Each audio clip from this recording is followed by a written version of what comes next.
Rand Paul is one of the few out there that tells us the truth about the national debt. It is extremely worrisome. We're paying $1 trillion, close to $1 trillion now, on just on interest, not goods or services, just on interest. Okay, if we didn't have that huge amount of debt, we could solve a lot of problems. We could do a lot more. Programs would not seem quite so expensive. But the government is always running up debt. It's been running up debt since we left the gold standard 50 years ago. They try to keep it only a little bit above um, spending, only a little bit above expenses, so inflation doesn't get too out of control, but they also know exactly what they're doing. They inflate away the currency so that when they have to pay back their debt, parts of it at least, not the whole thing ever, but parts of it, it can be worth a little less than what they borrowed it for, and it's a bit of a scam. And unless you can buy a lot of stocks or other investments during recessions and downturns, then these things don't benefit you much. If you have a lot of money, then a recession or a decline in the stock market is basically just a nice sale for you. That's great if you have the money, but probably at least half of America does not have the money to put down a lot during recession. Usually they're having a harder time. It says there China is selling U.S. debt to other countries, further exacerbating the problem. U.S. debt is no longer considered a valuable commodity. That should worry us a little bit, I think.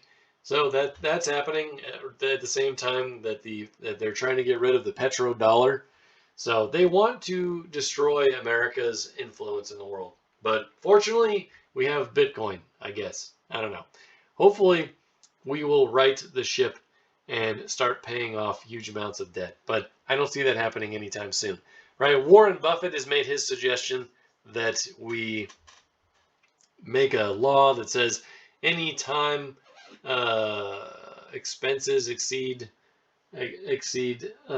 income by like more than 3%, everyone in Congress gets fired or something like that. Might be a good idea. I don't know.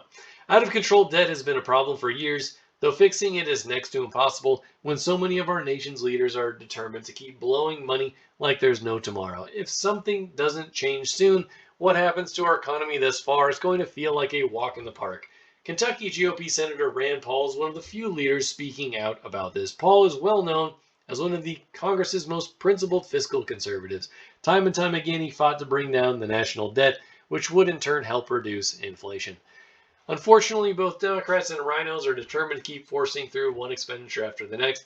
These lawmakers, with the approval of Joe Biden, just finished passing a $95 million package. Well, that was a bit ago, but whatever. This sends a majority of U.S. tax dollars to other countries overseas.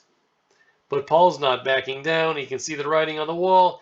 Inflation, interest rates, and overall cost of living will not decline so long as the United States keeps running up the national debt. He says the national debt is the biggest threat to our country and our future. You pay for it through your wages. You're making less because everything costs more, right? Grocery bills are up, what, 200%? 200%. I mean, everything. Food costs way more. That is not good for the average American. And that's because we have this massive deficit. The Uniparty has to stop wasteful spending. Agreed. All right, I'm going to stop this video there.